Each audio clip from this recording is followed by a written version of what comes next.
कृष्ण गोकुळी जन्मला, दुष्टा चळकाप सुटला.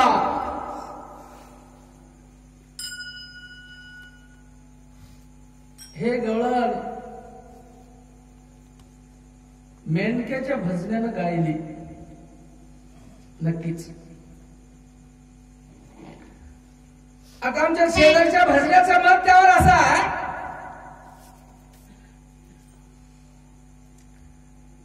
भागवत सांगते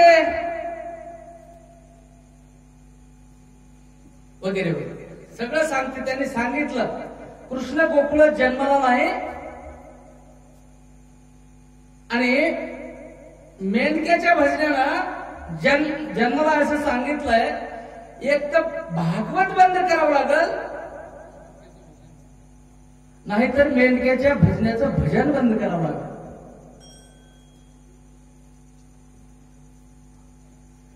भजन बंद करायचा धंदा माझ्या मतानं सोडून द्यावा.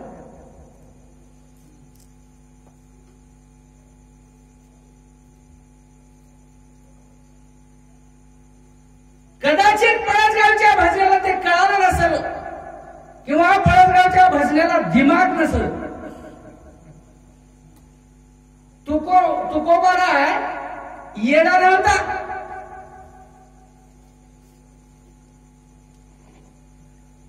तुकोबाराने हे प्रमाण दिलं, त्या अर्थी तुकोबाराचं येण्यात काढून पळसगावच्या भजनाला आम्हाला शाळा बनावं लागलं.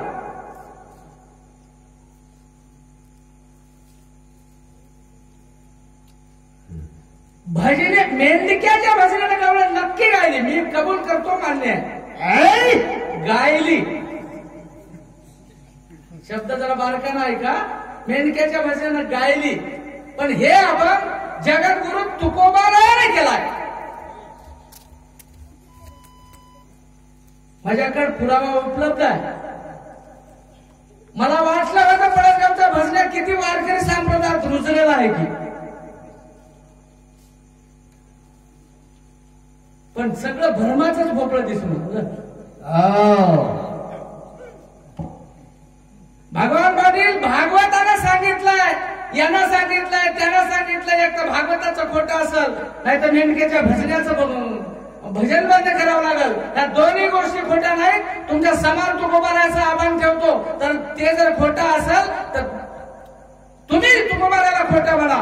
त्या दिवशी मी तुम्हाला तुकोबारापेक्षा पुढचं स्थान देतो.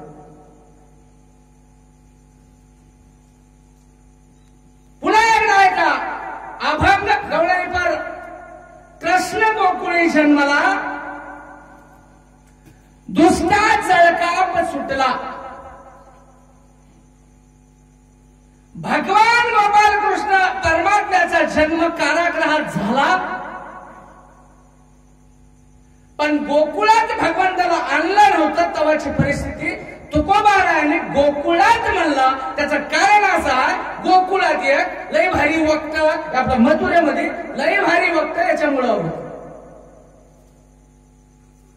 टपून होत, ते टपून होत. म्हणून जन्माला इथंच, पण इथं जन्माला नाही म्हणून सांगायचं नव्हतं, झाकून ठेवायचं होतं. आणि ही गोष्ट मेंढक्याच्या पळसगावच्या भजनाच्या पेक्षा जास्त तुकोबाराला कळाली.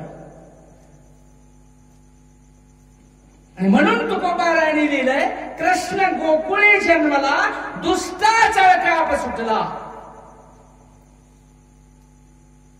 पहिलं चरण सांगितलंय, होता कृष्णाचा अवतार, आनंद करीती घरोघर.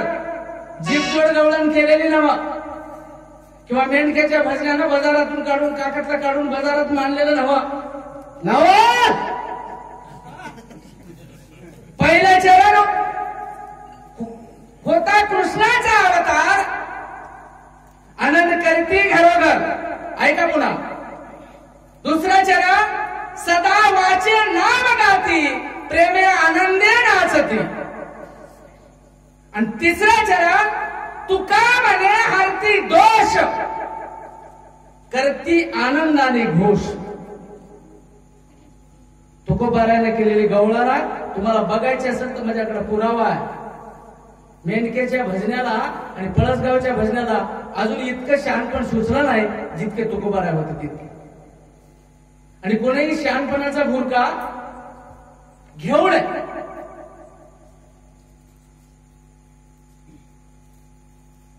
पुढे बसलेले लोक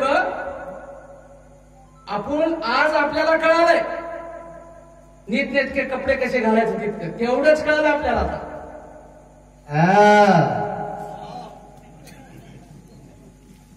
कपडे कसे घालाव इथपर्यंतच कळालं आपल्याला आता. अजून लय कळायचा. मोबाईलच्या नादामध्ये जरा बारकाईने लक्ष द्या. मोबाईलच्या नादामध्ये निलगिरीच्या झाडावर गेलेला माणूस झाड चढायला गेला नव्हता. त्याचं झाड चढण्याकडे लक्ष नव्हतं. केवळ मोबाईलच्या नादामध्ये तेवढं निलगिरीचं झाड चढते तर निव्वळ उतरण्याकडे लक्ष गेल्यावर त्याला तिथून खाली उतराय ना. होय वाचते काय बरं त्यानं येत आहे का त्याला कला मारुतीला नमस्कार लागते. हो मोबाईलच्या नादात असते वेळ सुद्धा झाडावर चढण्याला दुय्यम लक्ष देऊन सुद्धा ते झाडावर जातावळी तिथपर्यंत जाते. आणि मग उतराईच्या गोष्टीवर आवर्जून लक्ष केंद्रित केल्यावर चढणंच अवघड राहते. चढतावळी एक तर काम अवघड आणि नाद मोबाईलचा दोन गोष्टी ठेवून जर ते वडी चढते तर सगळं ध्यान ठेवून त्याला खाली उतरायला काही येड आहे का? मारुतीला नमस्काराची गरज पडणार तिथं ते खाली येते. ऑटोमॅटिक येते बापू. आणि तेवढ्या चोपड्या झाडावरून निलगिरीवर चढायची म्हणजे मोबाईलकडे ध्यान ठेवून जर तेवढ्या चोपड्या झाडावर चढायची त्याच्यात हिंमत आहे तर त्याला खाली उतरायची हिंमत नसेल का त्याच्यात? उद्या तर झाडावर लोक. आणि म्हणून तुकोबारायने केलेली गवळा नव्हे ते मेंढक्याच्या भजनानं केलेली नावा. भागवत सांगू द्या. तुम्हाला तुकोबाराय मान्य असेल तर मान्य करा, नाही तर तुकोबाराय तुम्ही मान्य नाही म्हणा, मला मान्य आहे. मेंढक्याच्या भजनाला भजन बंद करायची गरज नाही. चूक झाली म्हणजे प्रामाणिकपणे तर मी निश्चित कबूल करीन. दाबून मुडपून तोंड दाबून भुक्याचा मार सासरवासी सुंत खायला आली.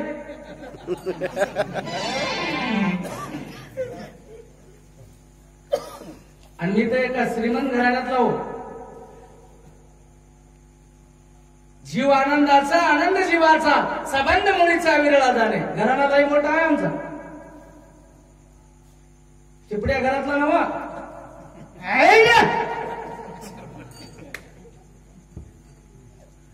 आता बघा पळसगावच्या भजनानं गायलेली गवळण. काय करू बाई ग जीव हा वेडावला.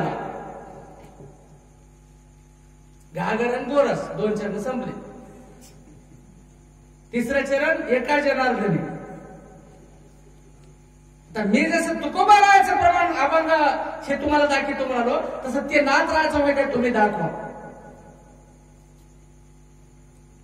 नाथरायानं केलेली तुम्ही म्हणलेली गवळण आता नाथरायानं केलेली होय का तुम्ही दाखवा. मेंढक्याच्या भजनानं गवळण केलेली नवा, मेंढक्याच्या भजनानं गायलेली गवळण होय.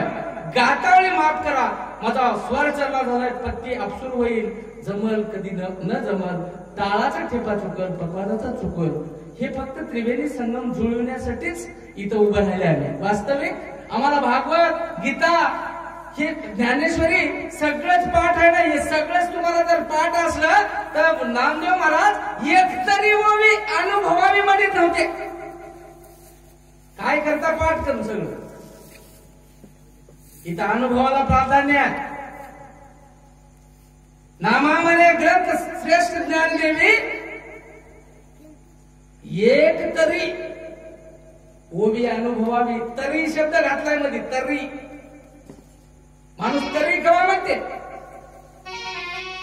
सगळं बरबाद झाल्यावर आला आता तरी.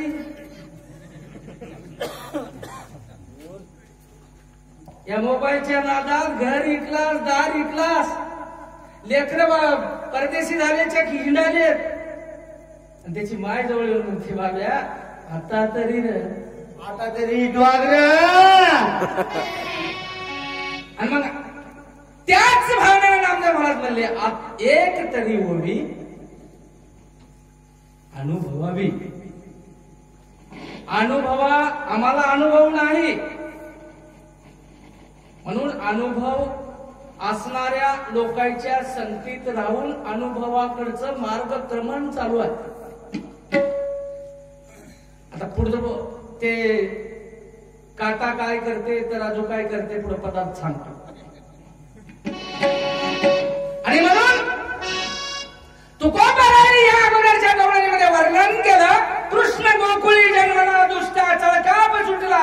सत्प्रवृत्तीचा ज्या वेळेला प्रवेश होते ना त्यावेळेला अदुष्ट प्रवृत्तीचा थरकाप ऑटोमॅटिक सुटते. सत्य ज्या वेळेला उजेडाला येते की नाही त्यावेळेला असत्याला गोबडी सुटते, असत्याचा घाम फुटते, असत्याच्या खालून घाम निघते. म्हणून हे नुसता गवळणीचा अभंग आणि गोकुळ बघण्यापेक्षा नेमकं गोकुळ कोण, भगवान कृष्ण कोण, सिद्धांताकडे चला. नक्कीच आम्हाला माहित नसलेल्या गोष्टी आम्ही तुमच्याकडून समजून घेऊ, पण कोणाचे भजन बंद करायच्या नादी लागू नका. आतापर्यंत भजन बंद करणारा कोणी उरला नाही. उरला होता मथुरेमध्ये होता. म्हणूनच ही अवस्था अनंताची म्हणे अनंत चला घेऊ अवतार त्वरित करू दुष्टांचा निपात भक्त जन रक्षुपय. भगवान गोपाल कृष्ण जन्माला येण्याच्या अगोदरची ओवी बळीभद्र आणि कृष्णाचा संवाद आहे एकमेकाचा दोघाचा. अनंत शिवने अनंत चला घेऊ अवतार त्वरित करू दुष्टांचा निपात भक्त जन रक्षुपय. त्यावेळेला समाज झाला या दोघांचा की बाबा मी पहिला लहान होतो तू मोठा होतास, मला तुझ्या संग 14 वर्ष काढावं लागले, देण्यानं घेण्याचा मला वनवास झाला, तू मोठा होऊन बसलास, मला लहान होऊन तुझं सगळं काम करावं लागलं, उपाशी गेलो मला 14. बाबा तू आता मोठा होय म्हणा. हे याचा समाज झाला. इथं आल्यावर याचा जन्म झाला. पण वसुदेवाला याला गोकुळात नेलं नव्हतं. मधली परिस्थिती या अभंगात तुकोबाराने वर्णन केलं. गोकुळात कृष्ण जन्मला याच्यासाठी म्हणलं. आता कशासाठी म्हणलं मी काला सांगू, तुकोबारा जाऊन विचार. पण माझ्या बुद्धीची कक्षा अशी चालते, जन्मला नाकेत मथुरेत आणला नव्हता गोकुळात, पण जन्माला मथुरेत म्हणून सांगायचं नव्हतं. कडेकोट बंदोबस्त होता या वंशाचा. जाग्यावर कार्यकरी होते. तरी इथं सत्प्रवृत्ती ज्या वेळेला जन्माला आली की नाही त्यावेळेला सगळ्या साखळ्या तुटल्या. सत्याचा विजय होतेच. आणि सत्य ज्या वेळेला उत्पन्न होते किंवा सत्य ज्या वेळेला प्रकाशात येते, सत्य अंधारात नसतेच, अंधाराचं त्याच्यावर पांघरून पडलेलं. ते पांघरून ज्या वेळेला बाहेर निघते ना सत्य हे सत्यच असते. सत्य कधी झाकले जात नाही. आणि म्हणून गोकुळी कृष्ण जन्मला याचा सिद्धांत असा आहे की दुष्टा चळकाप सुटला.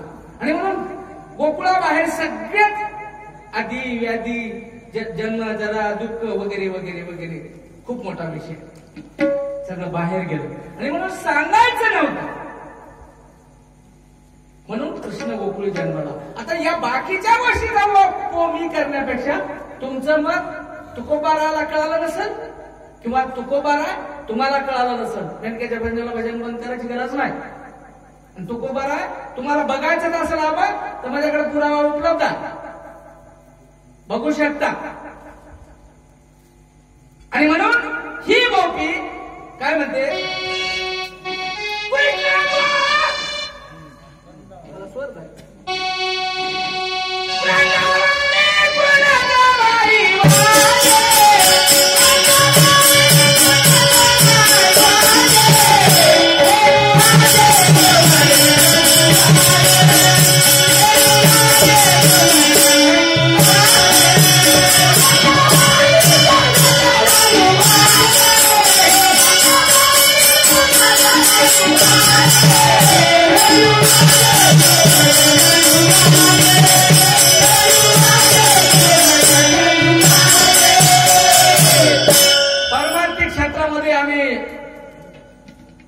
निस्वार्थ करणारे म्हणून ज्यावेळेला भजन्या म्हणून ज्यावेळेला उभा होतो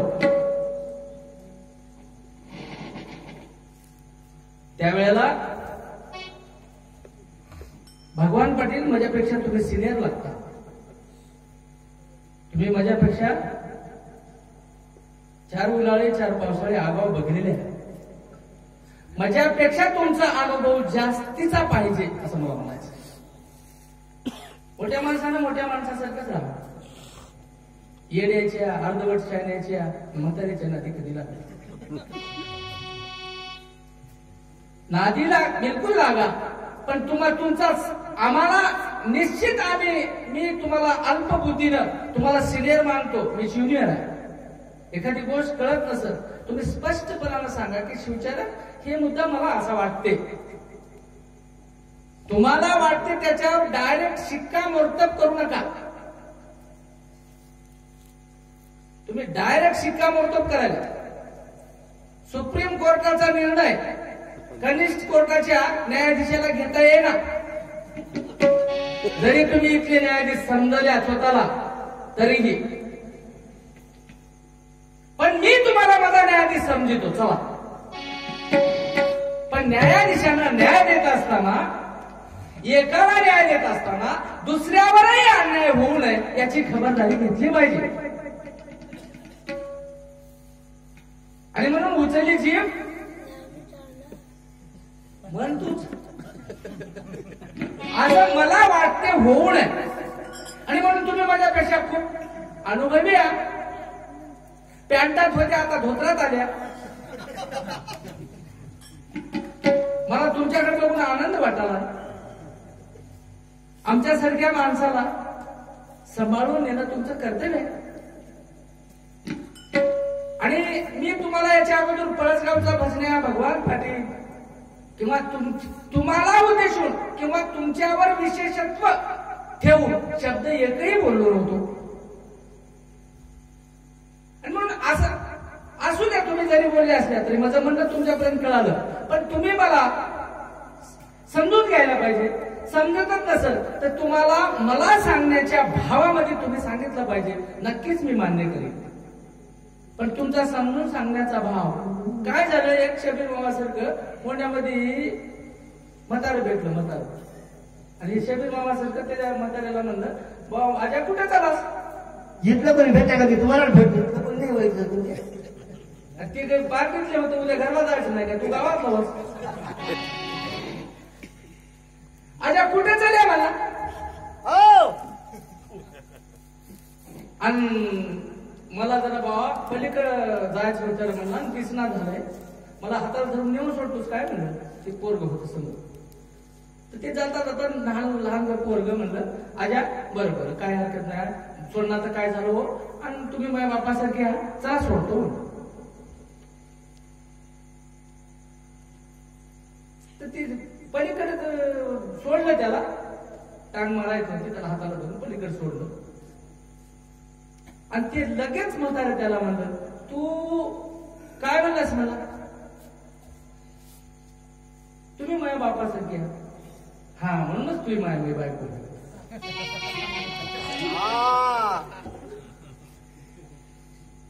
हे आज धरून सोडलेलं म्हणलं तुम्ही माझ्या बायको कसं म्हणाला साध्या म्हणा.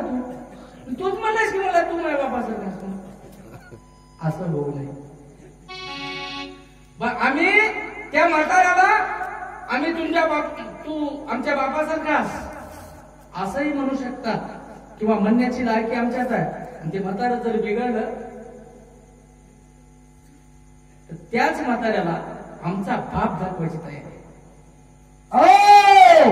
त्यानं जर तुझ्या माईचा नवरा म्हणून लागला आणि त्याला बाप समजल्यामुळं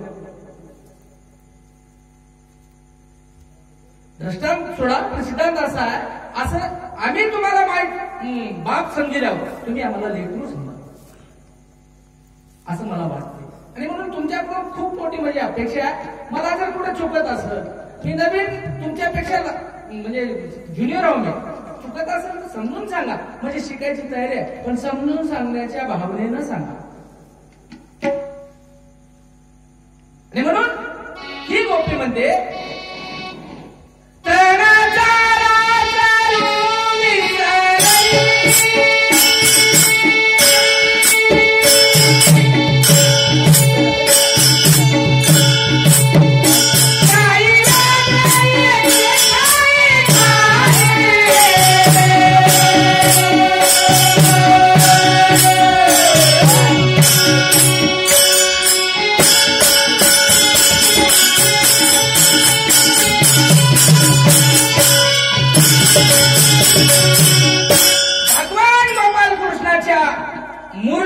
नादाचं वर्णन गोपी करते. वृंदावनी कुणाचा माय वाजे पावा, वृंदावनी कुणाचा माय वाजे वेणू, वेणू नादे गोवर्धनु गाजे.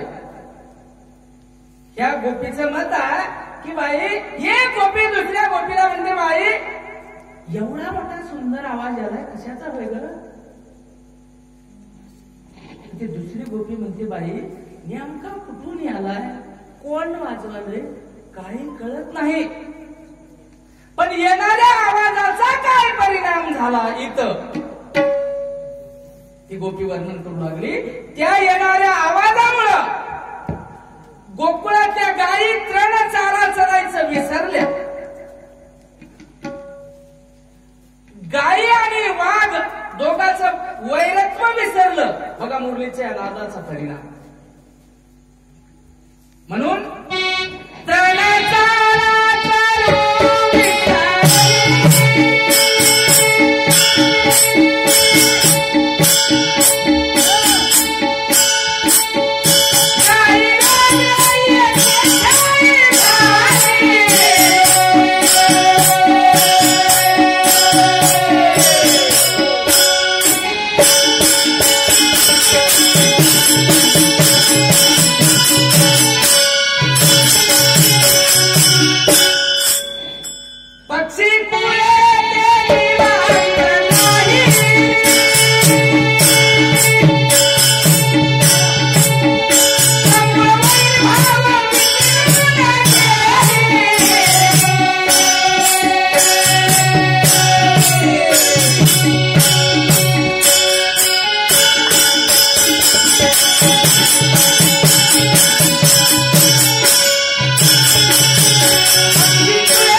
चालू असलेल्या गवळणीवर पुष्प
भगवान गोपाल कृष्णाच्या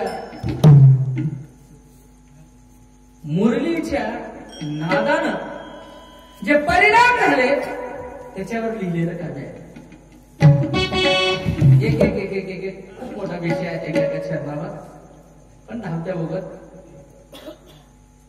म्हणून पुढे चालतो. ध्वनी मंजूळ ते उमटती, पायी वाक्या ऋण झुन वाजती. देव विमानात